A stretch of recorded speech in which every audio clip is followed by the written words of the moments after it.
Welcome back to the Milwaukee Market Update. We're covering real estate news and data and breaking it down to help you understand how it impacts your real estate decisions. Teaser, how will Milwaukee survive the silent depression? Oh, love it. What's the takeaway from this episode? We are, for this month, seeing the first time in over 18 months, the first year-over-year listing increase. There have been several new developments that are about to break ground for tons of new apartments going into Tosa and Bayview. How's this going to affect the greater economy of the Milwaukee area? Mortgage demand, lowest we've seen it since 1996, and a backlog of buyers. What does this mean now? What does this mean if you're a future buyer or a current buyer? And most importantly, for Ty's photos next weekend for Save the Dates, is he going to have a black eye or not? We're here to give you the info you need to make the right decisions regarding your real estate. Should I buy a home now? Should I be selling? Is the housing market about to crash? Are these headlines I'm reading, content I'm seeing on social media true or even relevant to me? If you're new to the show or returning because you found value in our previous videos, it means the world to us. If you could please take a second to subscribe. You can follow us on TyAsh31 and Nick Harrington28 and reach out via info@houseworkscollective.com if you got any questions. That's I'm Ty Ash. info@houseworkscollective.com. I'm Ty Ash. I'm Nick Harrington. With Houseworks Collective at Compass, your local real estate experts. Let's do this.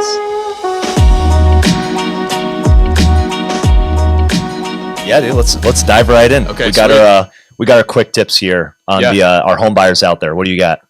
I'll start with the buyers here. We're going to talk more about the stats here later today. It's still competitive. Yep. Things are still moving quickly.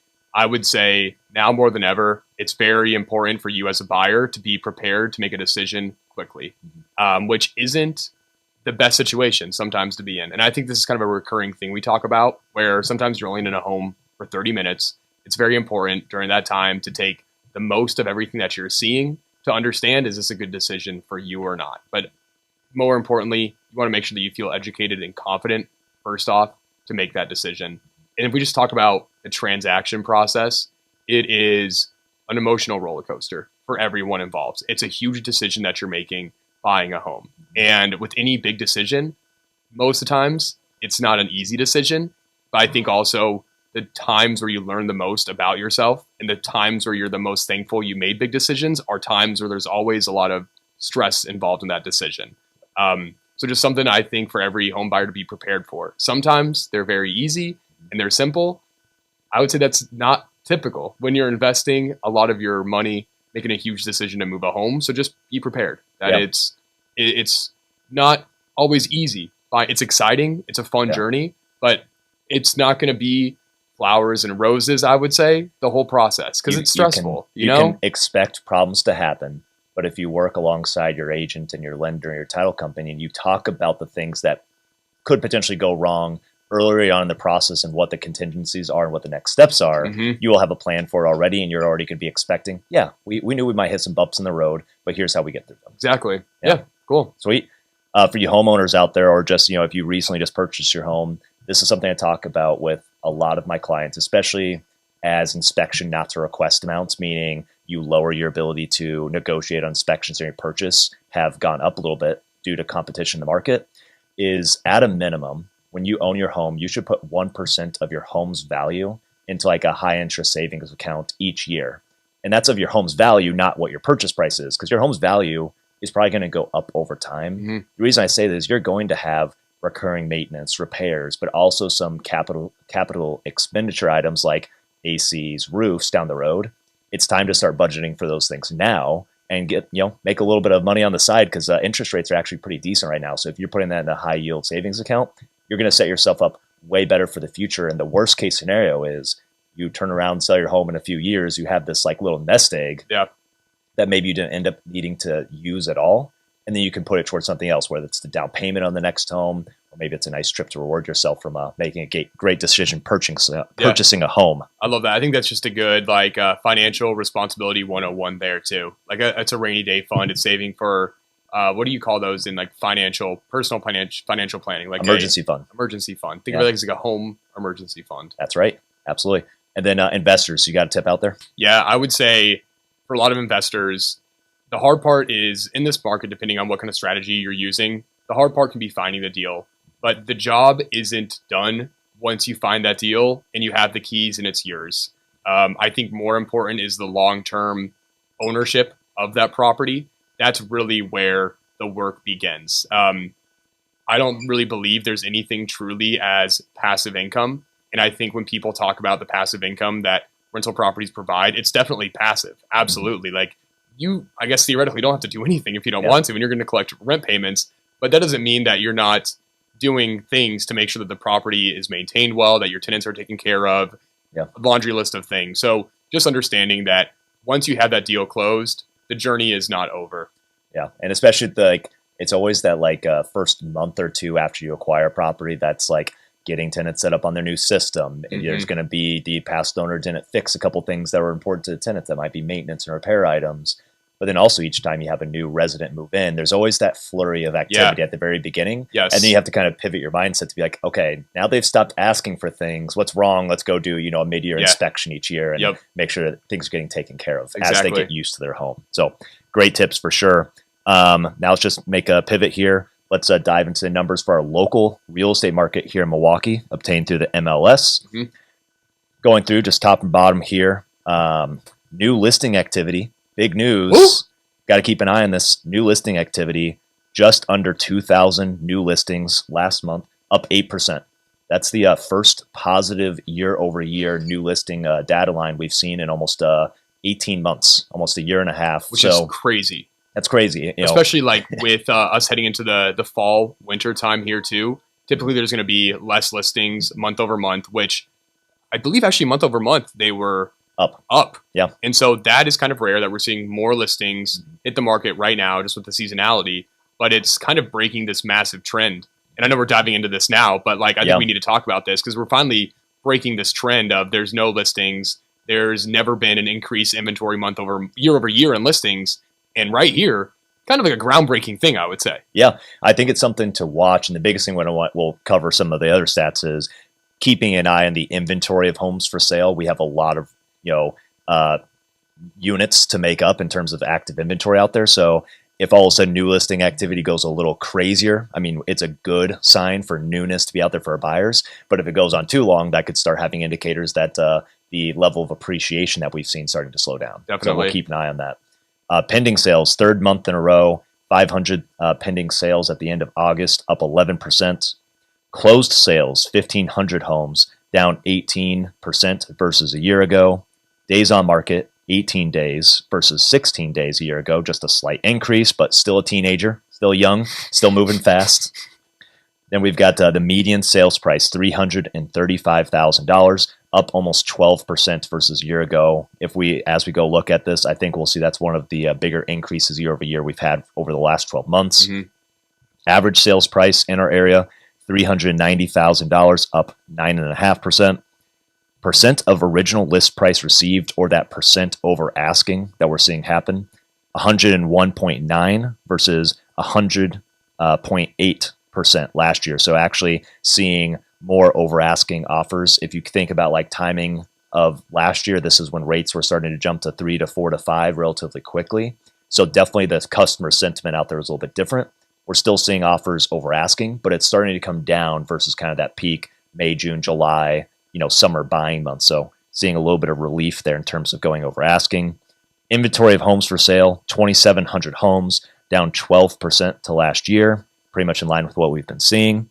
And then finally, months of supply of inventory, 1.8 months of supply versus 1.7 months a year ago. So like we mentioned with new listings, we want to see more new listings. That means more inventory for buyers to pick from, hopefully slowing down the unaffordability problems we have. We'll keep an eye on the months of supply because that's going to be kind of seasonally adjusted to see, okay, for how many homes are going under contract, are we getting closer to 4 months of supply, which is generally deemed as being a more balanced market, which we have not seen since 2019. Yeah, I think what I'm kind of watching for here, first off, the new listing activity, that's huge because everything really derives from this new listing activity. That's just more supply going into the market. And that's been the story really the last year and a half, is there has not been a lot of new inventory hitting the market because for every home seller typically is a home buyer. Everyone is experiencing this lock-in effect where rates for most homeowners right now that own a home. I believe it's 75% of homeowners have a sub 4.5% interest rate. They're leaving that 4.5% interest rate if they want to sell their home to now 7.5% ish. So there has not been a lot of new listings. We're now starting to see an increase year over year of new listings. I think what we might see this trickle down effect if we do this a month from now, which we will. We're here every month. We might see some more closed units, relatively speaking. Just being a lagging factor of these new listings. And then we might even see maybe some less increasing in home prices too. Yeah, closer to maybe the 5% range versus the 8 to 10% we've seen essentially 3 years running. And so this is really good relief for me to see for buyers. This is also, to me, a key indicator that the market might be stabilizing and just being a little bit more healthy. Because right now, I don't feel like the market isn't unhealthy, but it's just very difficult right now for buyers. And I am hoping to I feel for a lot of the buyers I work with, where by the time they send a text to me, there's already an accepted offer, and it's been 24 days on the market. And so 24 hours. 24 hours. Thank you. Yeah, 24 days. That'd be nice. So I'm excited. I'm hopeful that this could just lead to a little bit more stabilization in the market here. Totally agree. And now that we have these new listings pulled up, I think the important thing to note, what you just said, like the rolling 12-month average of new listing activity has been down 18% year over year. That's like what we've seen over the last 12-month average versus up 8%. I mean, that's a 26% swing that we've seen in 1 month. And just to kind of speak about the difference between what we saw happen in July and in August, anecdotally, we saw actually a couple listings sit a little bit longer. Some of the buyer demand paused because it was the last minute vacations before school start. That's when a lot of going back to school starts. You can actually see in some of these data lines going back to 2015, like half of the years you actually will see a little increase in the listing activity in August for that one last little push before we get to the holiday season. So it's almost a return to our more normal seasonality, which would actually be nice, and predictability, because with predictability comes more confident buyers as well. Definitely.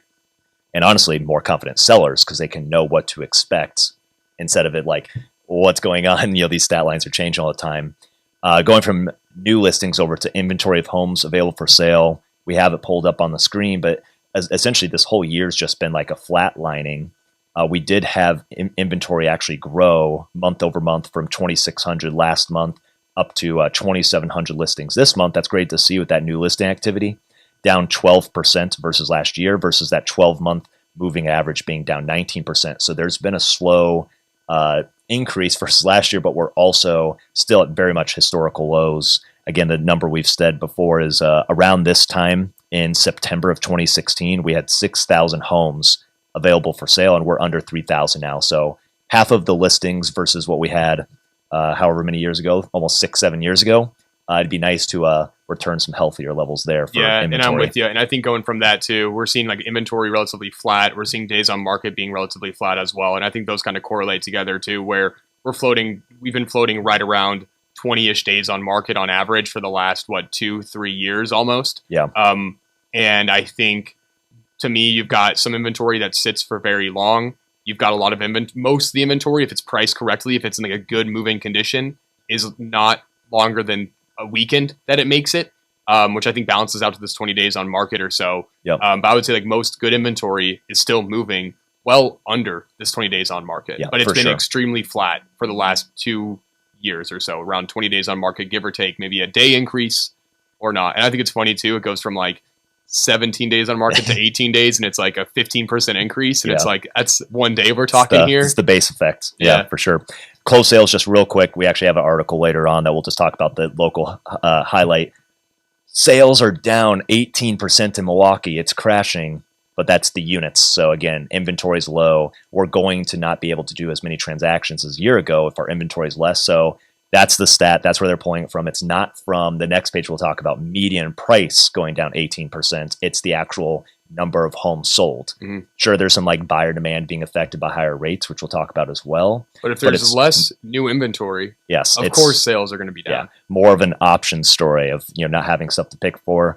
And like the last little deep dive, talking about the median sales price, $335,000 versus $300,000 a year ago. Congrats if you bought last year and you're maybe looking to turn around and sell. That's an up 12% versus last year. month over month, that's from 340 down to 335. So a little bit of a, we've hit our all-time peak 2 months ago, back in the month of July. And now we're seeing it kind of, go to our seasonality. For the seasonality, yeah. So this is going to be upcoming. Something I also think that's very important too, when I work with a lot of buyers, we always talk about the sales history of the home.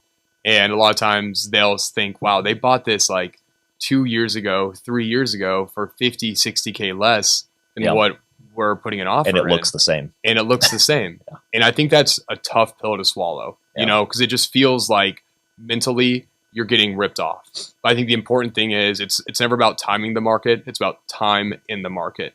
And that can be you. If you were to purchase this home, if all things being equal, if this market continues the way it's going, you now are in a position where 2 years, if you wanted to sell your home, you can have a buyer coming over being like, they bought this for 50K less. And I'm not saying that's going to happen every time, but like it's always going to be something to think about, the sales history on it.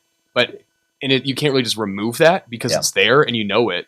But it's like you have the option with how the market in Milwaukee has been going to take advantage of this appreciation by diving in. I feel like it's the fear knee-jerk reaction when you see that they bought it for 50K more and prices have been going up so fast, they have to come down, and I'm going to be that sucker that buys it when it's like just about to go down. Which is fair to think. It's fair to think, but the data does not show that being the most likely scenario when we're sitting at 50% of the amount of inventory that we should have right now. Just basic supply and demand. That was something we were talking about earlier just over text. Like we found a pretty good article talking about supply, demand, and balance. And we've got a little bit of the demand stats here today as well. But anything else to add on the single family condo side here in the Greater Area? Nothing. Cool. Let's pivot into two family or duplexes here in Milwaukee County. Right off the bat. So we have the median sales price is $192,000 versus $207,000 a year ago. That is down 7% versus a year ago. The one thing we always like to caveat here is there's just not enough sales that consistently happen in specifically duplexes in Milwaukee County that you could just have had more $100,000 duplexes listed and sold just because of the content of the inventory. So it's something that we'll monitor. We do see these, bigger fluctuations in median price in the duplex space. On top of that, our median days on market sitting at 9 days versus 12 days a year ago. That's a slight uptick from last month. I think we're at 6 days on market, which is just so incredibly low. And then absorption rate, which is our months of supply of inventory, sitting at 2.4 versus 1.7 a year ago. Again, a decent little tick up there in the inventory available. But again, what we're seeing here is the list price is coming in a little bit lower than it was a year ago. So it's natural to see usually with the lower list price might mean more work needed, maybe dilapidated properties. We do typically see those days of market increase when more of the content is a lower price point. Yeah, and I live in this space, and I'm a bit surprised to see the median sale price a year from now going down 7%. But I think what that's reflective of is it's not obviously the numbers are the numbers right there. But I think you nailed it when you said that there's now just a higher inventory of duplexes for sale that are sub that 200K mark. Where if you still look at the sales history of that specific unit, probably year over year, the price went up. But if you just look at the available inventory, there's more inventory of that sub 150, 200 duplex. If we actually look at the stats here, as we look at active listings, you're going to see a lot more positive numbers on that bottom half, even in the sub $100,000 range. We had a lot of listings put out there around the 160 to 200K price range. We actually had a significant increase of that amount. So again, getting more sales in that sub 200K is going to be a driver of that, especially with a lot of these new listings driving too. So looking at active listings at the higher level though, now that we're kind of coming up out of the weeds, 300 active listings as of the end of the month, down 9% to a year ago. With new listings, 180 down 9% versus a year ago. So we've seen somewhat of a stabilization of like we're kind of hovering around the same amount of inventory here in the duplex space.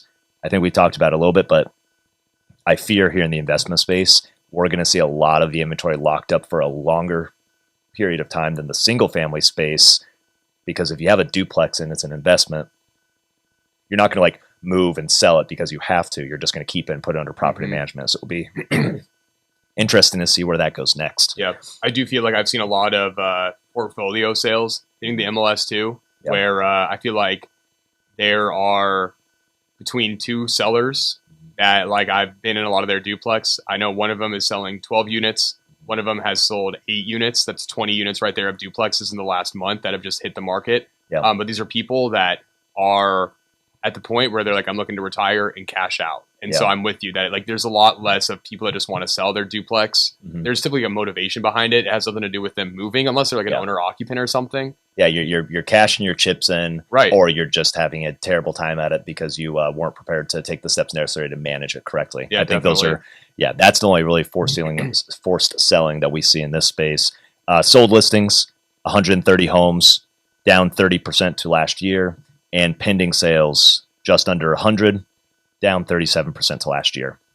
And just quickly, rents, we started covering this last month. No substantial changes here. Average rents sitting at $1,200 for a 2-bedroom, 1-bath house or duplex here in Milwaukee County, with the median being $1,100 per month. So again, if we kind of compare this median rent of $1,100 and you compare that to the median purchase price of, what do we have, $192, there should still be opportunities out there for some 1% deals depending on the neighborhoods that you're looking at. So yeah, and I think looking at this too, the rent distribution, so the amount of units based on the rent amount, the highest number for a 2-bedroom are going to be rented between $768, so let's call it $750, and $950. Yep. For, like, mean, median, mode. If you look at where most of them are, the mode, going back to stats here, holy cow. Most of them are going to be priced for a 2-bedroom between right around $850, I would say. So that's where most 2 units are. Doesn't mean that that's what yours should be rented at, but I think that $850 number is kind of bread and butter. If you're looking in like a B or a B minus C neighborhood, you're looking at like $850 for a 2-bedroom. Absolutely. All right. So any local anecdotes that you just want to share on like the buyer and the investor side? Like, what are you seeing out there in terms of like average offers per listing, percent over asking, days before homes are getting accepted offers, and contracts that win?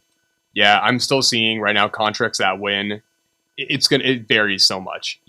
I think if we're looking at like the duplex space, if it's in a sought after area, it's been well maintained, you got to get in there within the first 3 days of it being active. Yep. And that offer is typically a pretty aggressive offer. If they priced it correctly, it might just be slightly over list price. I think I'm seeing a lot less of the strategy of list it low and get it bidding more. Yeah. But I do feel like most good quality properties are still going over asking, and they're still moving very quickly. What that winning offer typically looks like, I mean, if you have a cash offer, that's something that's going to very much stand out. That inspection, I'm starting to see not as much nitpicking on the inspection, I would say, where I've wrote a couple offers that have gotten accepted with just either a full inspection contingency with no not to request amount. And essentially what we talk about, that not to request amount, it's kind of like a complex idea, but really how I think about it is you set a dollar amount where if the inspection defects, the repair cost is less than that dollar amount, you have no negotiation ability. And I feel like $5K to $7,500 is like a very competitive offer. Yeah. We've wrote some at like $2,500 threshold mark that have gotten accepted. Yep. But it's still competitive for buyers. Like, to summarize all of that, you still got to be on it. You still got to be on your search every single day. You got to be looking. And if there's something that you like, you got to get in it within the first 24 to 48 hours to have a chance to write on it. For sure. I think what I'm seeing out there, maybe from like the homeowner seller side, is if you're trying to like maximize your sales price and you're like really pushing the ticket, maybe not taking the advice of your agent, you will be the property that sits there for a week or two and maybe has to take a slight price reduction, because then buyers will be excited about the opportunity just to get their full inspection, and then they'll probably be satisfied with a small price, correction or whatever else. For the buyers that I've seen versus maybe at the beginning of this year and last year, where probably the typical strong listing had somewhere between, I'd say, closer to 10 offers on average, I'm definitely seeing most of the time it being under 5 offers. But sellers are still making super quick decisions if somebody comes in with a remotely strong offer, meaning a little bit over asking, a not to request amount on their inspection, maybe a little appraisal gap, and decent financing. I had one of those situations, again, anecdotally, where it was listed for maybe 48 hours. I would say that we, the client didn't put in like this like gangbusters offer in. Like it was one of their first offers they wrote. So we were just getting our feelers out and hoping for feedback. And they essentially said, yeah, all 3 offers were about the same. And I was like, oh, it's interesting. It was a 2-bedroom, 1 bath. So it's maybe a smaller buyer pool that's going after that. But anecdotally speaking, they said most people were all right around the same price, right around the same inspection not to request, which we did $2,500.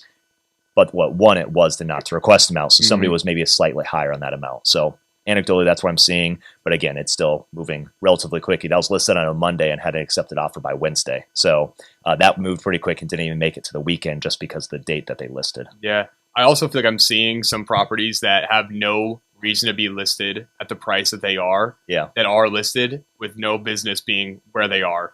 And so I think sometimes a lot of the buyers that I work with, they understand the neighborhood. They're tracking inventory every single day. They've got a really good pulse on what a good price is. And there was one that I was in yesterday that with the price that I was listed at should have been in pretty good condition. And the buyers were like, yeah, this is a decent price. It's a decent duplex, good area. Let's go take a look at it. And we were walking through it with like, this has no business being listed at this price. And so I'm kind of curious to see if they get an offer or a contract accepted at that price. But I do feel like there's I think there's more and more investment properties being put at their walkaway number. I had this kind of situation earlier where it was like an operating Airbnb business, and like they've essentially put it at like not what a long-term rental kind of Airbnb or long-term rental investor would be looking at in terms of price, but like you knew the numbers would be there, but maybe run the risk of appraisal gap. And it was like if you like the price, great, but like we don't need to sell. Yeah. But they're like, if you give me my walkaway number, and I'm just putting it out there. If it sits there for 60 days and it doesn't sell, I'll just take it off and I'll just keep running my business. Like I'm seeing a few more listings out there like that for sure. Cool. Awesome. So what other stats, now that we just went all through these, what are you guys looking for more information on? Ask us in the comments below, because we'd love to give you our take on what's coming up next in the real estate market. So now let's dive into some local Milwaukee headlines. Let's do it. Couple that I've got for you. We kind of talked about this Mayfair development last week. There's been some further movement on it. $400 million apartment development, 4 buildings, one with 19 floors to be unveiled in the Mayfair Mall area. It's actually funny. We had some, my girlfriend has some family that was in town. They're staying at the Renaissance Hotel right by the Mayfair Mall. And they're kind of like, why are we staying here? Because I mean, it's Tosa, it's beautiful, but when you're staying there, you're kind of in this like highly concentrated like commercial area. There's not like an acute shop area or anything like that. And so I think they're just trying to revitalize it to make it a little bit more homier. But this is going to be a project that's going to be going on for the next 12 years. So it's a long-term project to put some high-end apartments in that space and kind of build it out a little bit more. Yeah, probably multi-staged at this point in time, or commercial projects. It's almost like build, fill it, because you actually need to get some capital return back to your investors before you're tossing. How big was the project size? $400 million. Yeah, you might want to get a couple of that $400 million back in your pockets before you start. Before you're carrying the bag on that for 12 years. That's right. One other new development as well, too. There's a 576 unit Bayview apartment complex that just got approval from the city to move forward. This is going to be an income limited apartment complex. So there's going to be some sort of rent control on here, which in my opinion is very much needed for the city of Milwaukee. It feels like if you're someone that wants to pay $1,000 a month in rent or $1,200 a month in rent as like a 1-bedroom, it's very hard to find that sweet spot in rents. It feels like you're either looking at something that's ultra luxury where you're paying close to $2,000 for a 1-bedroom, or you're looking mostly at like an upper or a lower of a duplex, or maybe like a very old style apartment building that just doesn't have the amenities. And so I like seeing that there is going to be some more development in Bayview, a great location, Northern Bayview, close to downtown. That's going to have some rent control on it to hopefully make it a bit more affordable for people that want to have a nice apartment to live in that can do so, you know, because it's crazy like how wide that spread is to me in Milwaukee of if you want luxury, $2,000. Otherwise, you're looking at something that was built in like the 40s or 50s. Yeah.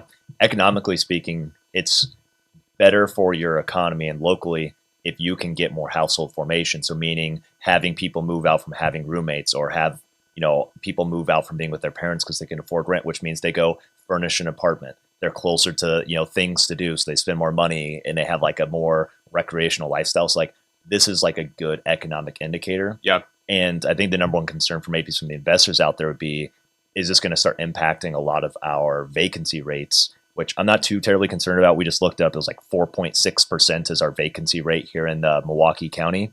I mean, I think that's probably like 1 to 2% better than the national average right now for rentals. So obviously we'd love to minimize vacancy as much as possible and allow rents to keep going up as investors, but it's also just good to see for like Milwaukee as a total that that's like spurring economic growth for development. Yeah. And I think like an indicator is the number of cranes that are in the sky. You know, like it's not like a true science-y, but if you go out to Milwaukee downtown, there's probably more cranes in the sky that have ever been here that I've seen since living here.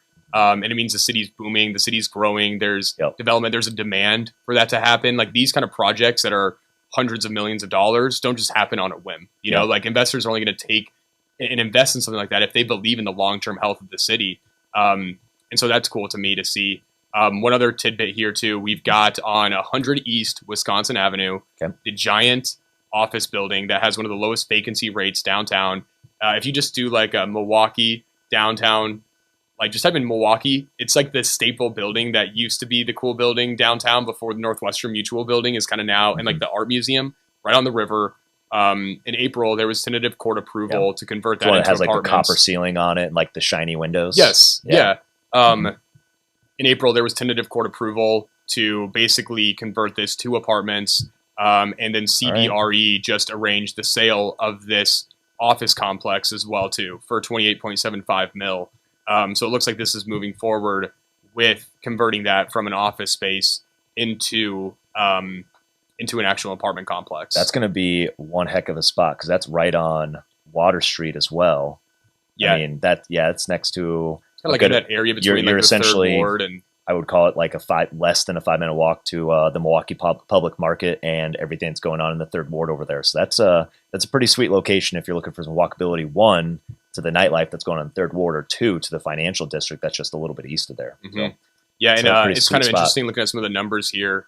The tower was 46.5% occupied the time it was listed for sale. Thanks. Which is extremely, extremely low. Yeah, that's crazy to see. Yeah. Going back to a little bit to the residential side, I think we mentioned this earlier.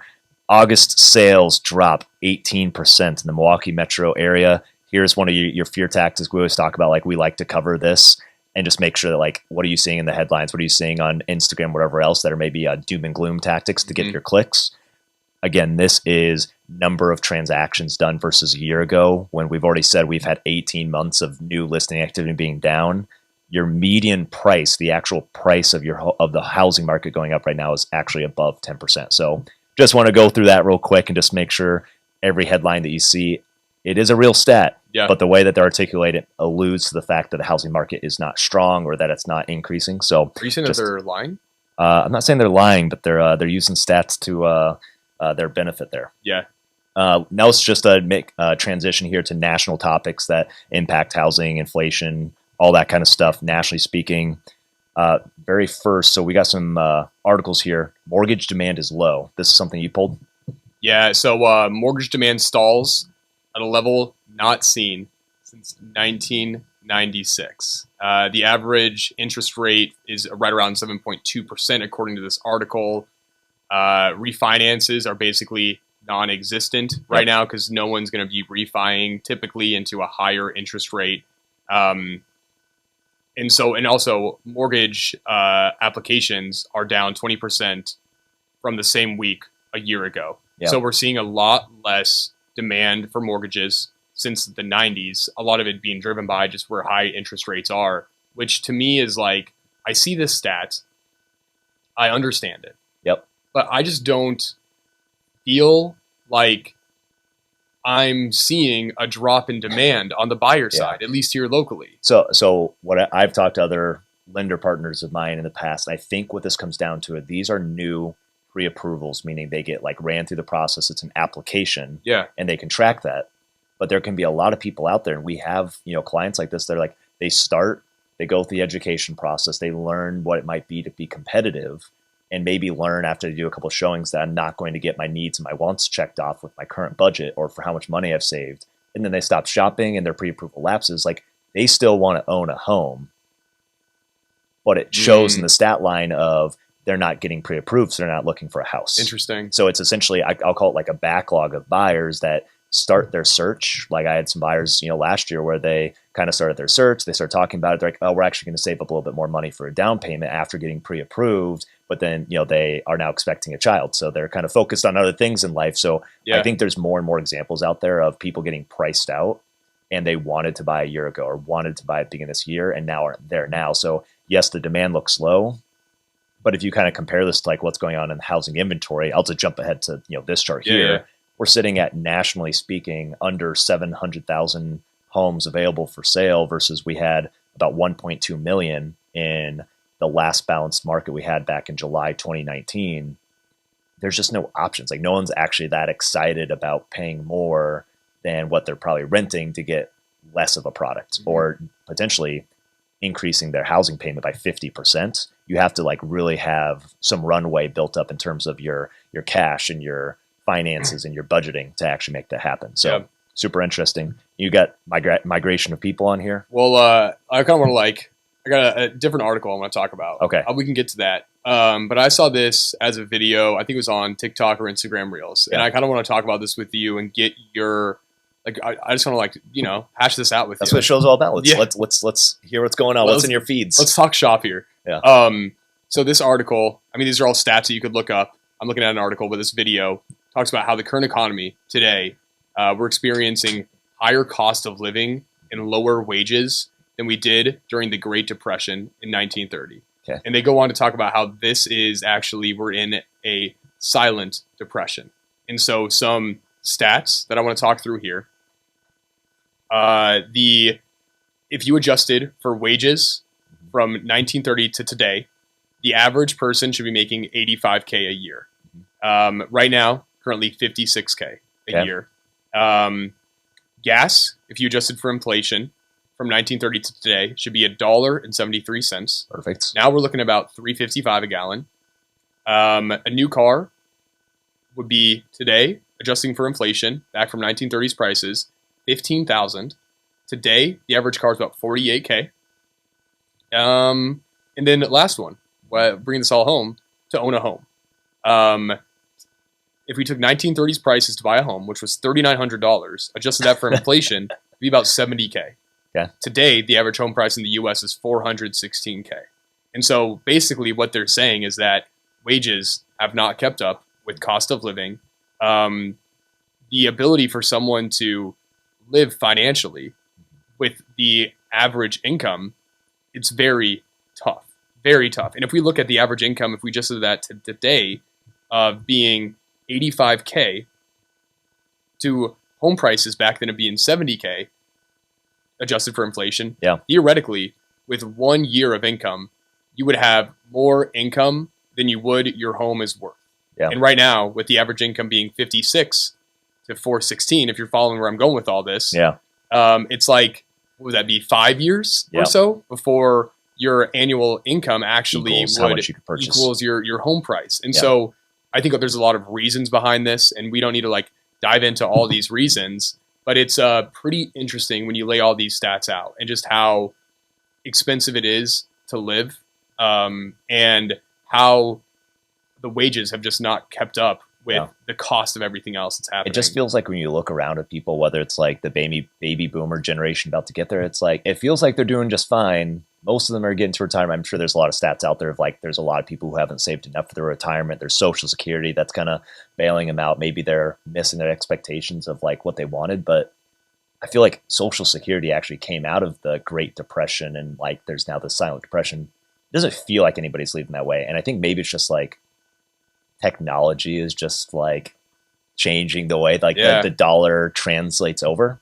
I really have no idea, but obviously I'm sure that relationship of you could have bought a home with 1 year's salary compared to now it's 5 times that of 5 years worth of salary. I think a lot of that, again, it's supply and demand, which is not really getting fixed in a big way.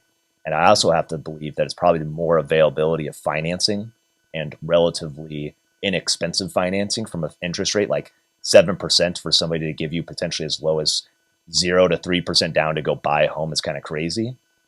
I think we could see that the availability of money could be driving the prices up over time, which I think is something that a lot of people talk about, that being the driving factor behind cost of education. Yes. And, going to college going up is because it's so easy to go get money in a loan, right? And it's relatively inexpensive / there's not a lot of education around. Is For that a good 17-year-old? Is that a good return on your investment to actually take that loan out? I also think about the boat market. The cost to buy a new Mastercraft wakeboard boat is probably well over $100K. Yeah. Like well over $100,000. Like a nice one with a tower and like a nice wave to do some wake surfing and whatnot. One of the reasons, in my opinion, is because you can take a 30-year note out to buy a boat. And so the availability for someone to get financing for a boat is you can put a mortgage on a boat. Yeah. You can't do that for a car, but we have seen car prices increase, not as fast as probably boat prices have. But I think you're right. A lot of it comes down to the availability for financing. And if there's availability for financing to put low percent down over a long period of time that someone can acquire, I just think unfortunately, prices are going to drive up, because if people can pay it and afford it and find a way to get it, prices are going to increase. Yeah. It's a weird one for sure. But I guess if you look at, I think some long-term trends, Milwaukee / Wisconsin could be maybe in the best area to survive and thrive through whatever might be a silent depression, because generally speaking, we're significantly more affordable of a market and a state compared to, the US average. So sure. I think that is an opportunity where our price of goods, our price of housing relative to the salaries that people can make is way stronger than the rest of the nation. That could lead to more going towards retirement, more going towards recreation and quality of life. So, I mean, if there's one place I'd want to be, first reason it'd probably be here in the in the Midwest, where we're making good incomes. We're reasonable people, with reasonable expectations. We're nice, we're nice, friendly folks. But then also, the thing I keep on hearing more and more about is we've got the Lake Michigan right here. We've got an endless supply of water here, and 20 years from now, when Texas and in the desert is all dried up, they're going to be wanting and scrambling up here, and we're going to see a big boom in real estate. True. That's what we're playing. Go ahead and timestamp that. Well, do you think that we're in a silent depression? Doesn't feel like it. It's weird. It doesn't feel like it. Are we in the roaring 20s? Doesn't feel like it. It sure doesn't feel like it. I hear these stats, and it kind of makes you go, huh? It makes you ponder and think, wow. You hear about your grandparents saying, yeah, I bought a home right out of college, and it's that's great, grandpappy, but that's not the world that we live in now. Yeah. But it doesn't feel like we're in a silent depression. But yet, when you look at these numbers, it just makes you go, huh? Maybe there is more to this than what we just experience day to day. I guess let's look at some of the national topics that we see. I mean, the first one being home value index from Zillow. Milwaukee is the second highest home values going up for the typical home. So that's your 35th to 65th percentile, your typical home in the market. We saw prices go up 8.1% in that typical home for the typical home buyer, only behind Hartford, Connecticut. So when you kind of look at that, I mean, there's a lot of these typical home prices that are going up year over year still, even though a lot of people have been saying, the housing market slowed down a bit. Then on the rent side, there's certainly, here on this chart, there's a lot more of these areas that are going up faster than what we're seeing home values go up, which could be a long-term drag on people's home ownership goals. Milwaukee sits at number 10 on the Zillow Observed Rent Index at rents going up about 4.7% year over year. 4.9% year over year. So that's for, again, the typical rental. So what we kind of saw there, that's probably your $900 to $1,100 rental is going up over time, and it's sitting in near the top of the pile for sure. Yeah.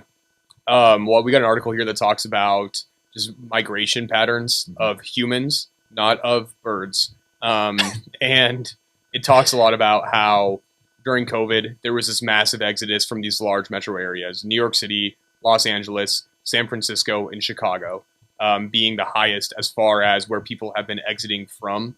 And it talks about where we're starting to see a lot of these migrations of people moving to is going to be these Northeast and Rust Belt markets, surprisingly. And again, I think about if you look at where home prices have increased, where rents have increased, it's going to be these non-sexy cities. It's not the San Diego was on that list, but it's not like when you think about your top 10 destination cities, typically where you're seeing the most stability in the markets are not those destination cities where you're buying a ticket to go visit Philadelphia for a weekend. It's just not the case. But then you're seeing these markets like that where there's rent increasing, which is at a stable pace, home pricing appreciation, and also more people moving to those cities than moving away. So it's just a very... Yeah, there's like 3 sexy markets on this Zillow Home Value Index. It's Miami, Florida, which I think most people that are like wanting nicer weather that are up in New York, that's like New York South. Yeah. Then the next one that comes up is Boston, Massachusetts. And then the very last one being San Diego, California. Otherwise, most all of this, like you said, is like Midwest Rust Belt cities. Yeah. Inbound migration by metro, Augusta, Georgia, Lancaster, Pennsylvania, Madison, Wisconsin, Waco, Texas, Knoxville, Tennessee, all above 30% increase in people moving there. One of outbound migration, that's kind of surprising to me, Denver, Colorado. 25% is the indicator that they use there.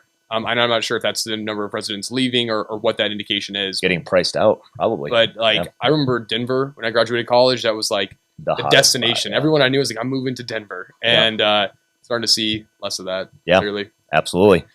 Kind of going back to what you kind of talked about, cost of goods and everything historically, back to the 1930s going up.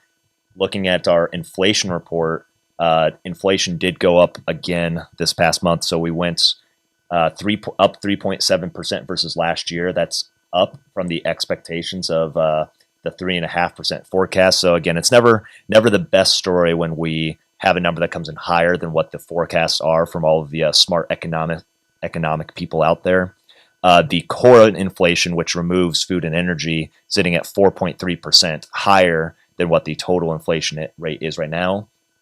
Top 2 things driving that right now, shelter and transportation services. So as we look at shelter, that continues to be the one that's honestly most applicable to everybody probably listening to this show.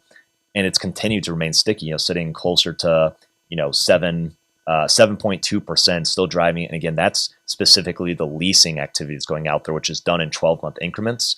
And I feel like it was 12 months ago when I was talking about, 12 months from now, that might come down. And as we can see, that hasn't quite come to fruition yet. Yeah. And we can kind of see it on that, Zillow Observed Rent Indexes. There's a lot of places that are still seeing rents go up because there's not enough units. Going back to what we're seeing locally, we want to see some more units, some more affordability Absolutely. To help stimulate the economic growth here. Yeah. So not the best, kind of curve here. We essentially went down to 3% in June, trickled back up to 3.2% inflation versus last month in July, and now we're up to 3.7. So almost, kind of reversing course here a little bit. We'll continue to track and see where that goes. Again, there's some volatility in, energy kind of going on and gas because of, bigger factors, but we'll see where that heads. Mm-hmm.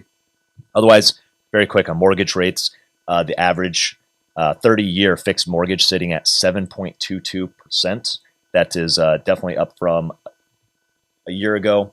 We're getting closer and closer. I think in the month of October last year is where we kind of hit the peak mortgage amount in the year of 2022, somewhere around the 7. So what I think will be interesting, and we actually said this a couple months ago, is will new listing activity start to uptick? Because there are certainly some of our clients that will come back and list their home after 1 year, 2 years after they buy because they get a job, their family grows, they have to relocate and leave the state. Will we see more of those opportunities as opposed to a lot of the listings we see today are forced relocations? Or we'll even see somebody where maybe somebody passed away and it's an estate essentially that's being sold off and no one in that family actually wants to keep that home. We're seeing a lot of that old, that person's been there 50 years type of inventory. Will we see a return of the 1 to 2 year listings or the size up buyer being like, whatever, I bought it at 5 to 7%. It's only, 2% more. I wonder if, because as time goes on, as more people are buying homes with higher interest rates, they're going to be more apt to selling their home to acquire something at a close to similar interest rate. Yep. And that's the story is low interest rates, lock-in effect. No one wants to sell their homes. I wonder if 5, 10, 15 years down the road, let's just play this game of interest rates stay the same. Yeah. Someone that doesn't want to sell their home today because of where interest rates are, if those people don't want to sell in 10 years, all things being equal, are we going to be in this situation where we are only going to keep seeing the same 25 to 30% of inventory just changing hands for the next 5 to 10 years? Yeah. That would be very interesting to see. People said, I'm dying in this home. I got 30%. Yeah. You just see the same inventory turning over, or you just see, a lot of people buying the new housing inventory, that's honestly where we're lacking right now is there's just not enough newness being built Yeah. because again, that home seller is going to go most of the time go buy a home as well and take inventory right back out of the market Right. again. So yeah, I think it'll be maybe some of those homes. Yeah, the swap effect. Yeah. Yeah, I like that. Did you just make that up? yeah, It's sure. good. Yeah, Yeah. yeah. We're just going to see the same house listed over and over again. Yeah, that'll be definitely interesting to track. What's this mean for our clients as we kind of go through the MLS stats, some of the local headlines, some of the national topics we just went through? Any thing that you would recommend buyers look out for? I mean, I think that it's always important when working with buyers or sellers to go back to the why are you purchasing or why are you selling. Right now, we're seeing a lot less people buy and sell because they want to. It's more of because there's some life-changing event that's causing it. And I think it's almost like not refreshing, but you've got a lot more people that are like, I need to buy a home because I've got a family that I'm starting or I'm relocating to Wisconsin or whatever it is versus I'm just here to find a good deal. And it kind of goes back to like, that's why people buy and sell in the first place. Why? Yeah. It's the life-changing events of why they need to upgrade or upsize or downsize. And I think it's very important to just keep that in mind as you're going through the process of buying and selling is why am I doing this in the first place? Yeah. I think the why is so important because like if you want to buy a home and you answer that question, yes, looking at interest rates, if they go up in the future, you're going to be happy you bought today. And if they go down in the future and you buy, you're going to be able to refinance. Like if it is in your goals and your why is, yes, I need a home for my lifestyle, for my family, whatever it is, for having like a fixed housing cost. If the answer is yes, just move forward and don't be worried about the facts because it's very easy to like have naysayers out there, family members, friends saying, why would you buy right now? Rates are crazy. Market's competitive. It's much easier for people to say, because you sound smarter when you like take a negative standpoint so that they can be that person that said, oh, I told you so. But when you look at it, like it usually gets way harder to buy if we have a tougher economic time frame, which would actually drive those interest rates down. It's like you'd rather have that home because you might not even get the financing in the future. Like you can only control what we can control today. Right now, yeah. And I think too, if we start to see rates drop, you kind of spoke about the new mortgage applicants. Yeah. How that just looks at who has a new mortgage applicant today. Yeah. But there's this pool of people that have applied that haven't purchased yet that are all sitting on the sidelines, waiting for rates to drop. Just backlogged. And like then if rates drop, that applicant rating is going to go up again. Yeah. And so it's going to be, if it's not competitive already, it's going to be more competitive. And this will be the news article. Rates go down. Fastest rise in new home applications in history. Like that's going to be like the news article. Yeah. And it's going to be a negative, negative tone behind it, of course, but for sure. For the home sellers out there, I think like the biggest consideration I'm starting to hear from people is I'm having more and more conversations of, should I keep my home as like a rental? Should I keep this because I do need more space? Like they're talking about the, I've got a job promotion. I need to move. I want to be closer to this location. I'm seeing more people actually talk about trading it. And it ends up being a personal decision of if you've been like dreaming about owning real estate and managing a, investment portfolio since you've been like 18, and this is like going to be your path to do that and keep a really low interest rate, great. But I think for most homeowners, could you take that starter home that now has 50 to 100K equity, go buy your next, move up home, maybe fix something up using those proceeds and actually go and double that money again, as opposed to, celebrating that you've got this 3% mortgage. Like, could you actually see faster growth in your money if you go to the next move? I think that's the conversation I've been having more with home sellers. Yeah. And it all comes down to like, what is your willingness, if you want to keep it as a rental, to manage and keep that and take it on? Did the numbers actually work for your single family with property management, maintenance, management, capital expenditures, all those, vacancy, all those different factors? And hit me with it. What should investors be doing out there? What should they be looking at? I mean, like I'm still kind of rattled by the average duplex price going down. I mean, to me, Milwaukee, it all comes down to understanding the condition of the property, understanding what you need to put into that property to get it into a good condition. I love your take on, if you're looking at a duplex that's below the average sale price, you can probably expect it needs some work. Yeah. If it's above, probably needs less work. And that's going to depend completely on the location, more importantly than anything else.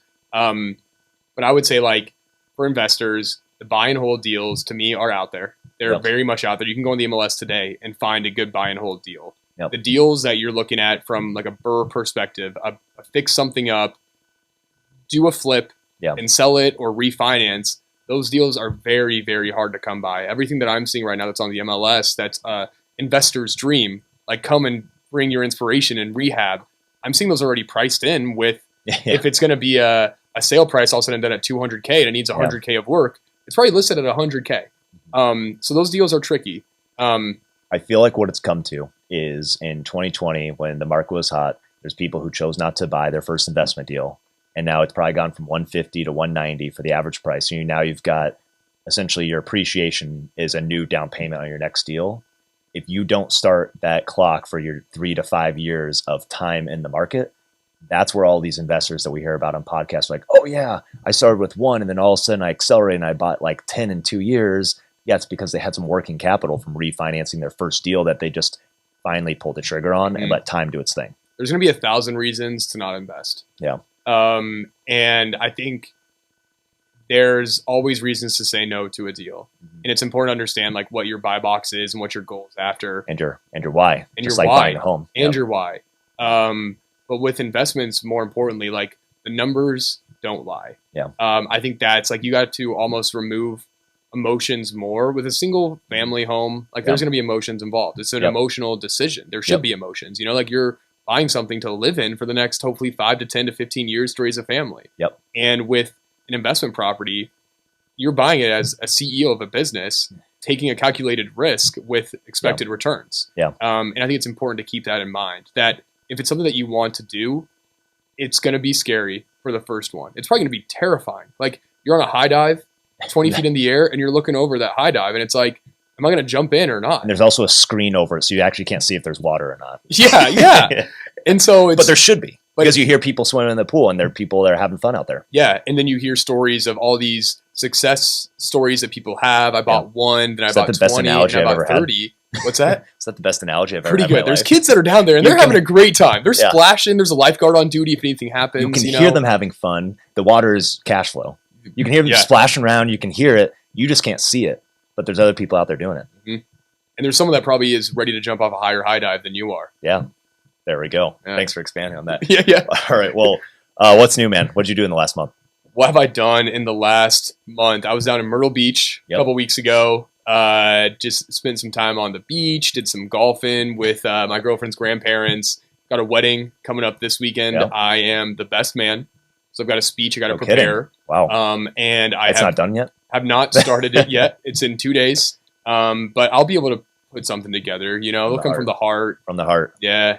Yeah. How about you? Went down to Houston. My buddy had a bachelor party down there. So it was, a group of guys. We went around town, crashed at his place and saw all his local stops. It was like 110 degrees the entire time, just, eating tons of Mexican food and barbecue. So we were super comfortable the entire time. Pretty tame trip, you'd say? Yeah, it was a good trip. Nice. It was a good trip for sure. But no, we actually leave for France a week from today. So another big trip coming up. And that's a rugby trip you got going on, right? Yeah, it's a rugby trip. So I'll come back with all of my favorite amusements that we went to in Paris and Lyon. So I'll circle back with that. Yeah, I didn't think you were going to say that. I thought you were going to say, I feel like whenever I see you after a big rugby weekend, you've got like some new injury or battle scar. Yeah. So I thought you were going to say I'm going to come back with all my bones broken or something. At this point, I'm crossing my fingers. I got one match here coming up versus Green Bay. I'm just hoping I don't open up a new scar because I've got engagement photos next week. So, perfect. So I'll recap on that if I made it the one last week, and so I don't look like it could exist for a reason. Yeah. Worst case. Yeah. That way I don't look like a Frankenstein for our save the dates coming up. Yeah. But